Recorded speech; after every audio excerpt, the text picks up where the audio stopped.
guys, and so ngayon guys, mag-makeup tayo ngayon. Yung technique nga pala natin ngayon. Siyempre, sabi ko na mag-makeup tayo ngayon. So yun nga guys.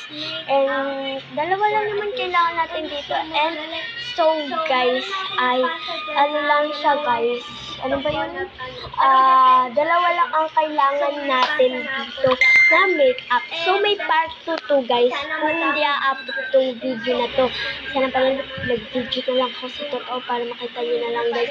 And so na ngayon guys, may dalawa na nga akong paso dito. Hindi nyo pa alam ang experience kaya ayan lang. And huwag nyo kalimutan mag-like, share, subscribe, and comment. And notification bell para update kayo sa sarili.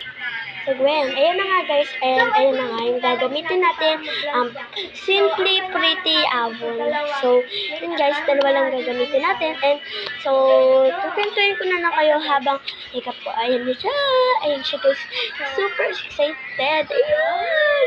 So, ayun siya guys, ayun guys, hindi ko talaga inasama magkakaroon ako ganito, so, ayun ko talaga, so, ayun siya guys, ayan, ayoko magkaroon ng ganyan siya, kasi, ayoko yun, ganyan ka, and kakanto, alam mo ba, yung teacher ko dati, kakantuan ko na, yun lang guys, wait lang guys, oo guys, hindi naman ako inaano, hindi naman ako pinuutusan. Sa super kulit ko lang.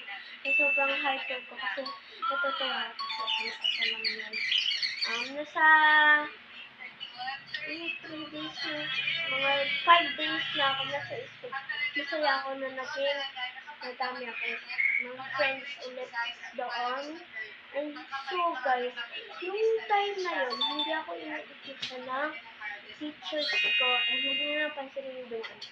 Hindi ako inutusan ng teacher ko, pero kasi best friend ko lang yung inutusan ng teacher ko, pero sinama ko ng best friend ko. So yun, yung sinama ko ng best friend ko, hindi alam ng lahat ng buong kaklase ko. Hindi na alam nila. So yun nga, nung hindi na nila alam, sinanap na pala ako ng teacher ko. Kasi ako lang ba yung wala? Tapos hindi na naman nila naisip na baka sumama, maybe.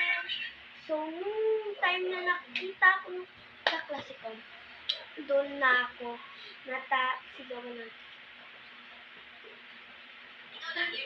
siyempre, sino pa naman sasagawan ko? Hindi ka naman inutos, pero sumama ka.